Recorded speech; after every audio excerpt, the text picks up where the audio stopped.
Our first thoughts must go to the 4 young men from the 6th Aviation Regiment who lost their lives after their MRH-90 helicopter went down off Queensland's Whitsunday Islands on Friday night.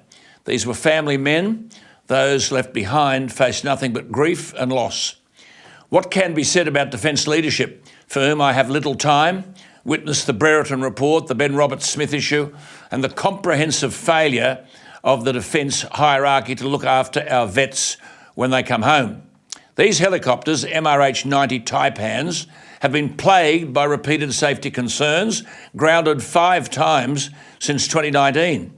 The doomed helicopter was operating with another MRH-90 at the time of the crash, which occurred during the huge Exercise Talisman Sabre military training activity involving 30,000 military personnel. If mechanical failure is found to have caused the worst peacetime military accident in almost 20 years, surely the whole fleet of these MRH-90 Taipan helicopters should be grounded.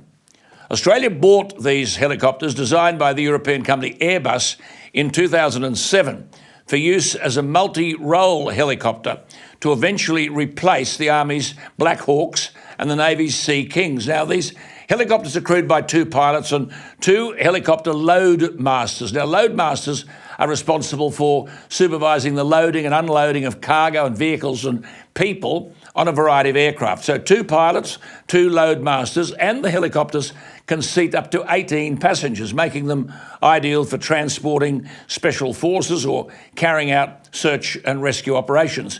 They are operated out of Townsville and Oakey, west of Brisbane. But the $3.8 billion fleet has been cursed by maintenance and safety problems right from the outset. A lot of questions need to be asked and answered. 4 men on a training exercise are dead, who should not be.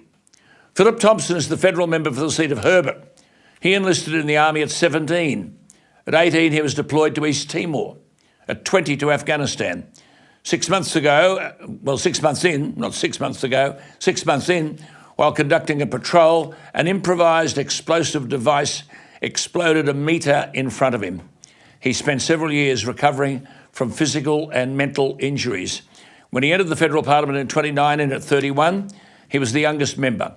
Philip Thompson is now saying he had long held concerns about the safety of the MRH-90, and he welcomed them being grounded until more is known. I'm sorry, but on major issues like this, I am never convinced that the Defence Department, whoever they are, the epaulette people and the blazers and the medals and all the rest of it, I'm never convinced they'll tell us the truth. It is to be hoped that Minister Richard Marles is not hoodwinked like some of his predecessors.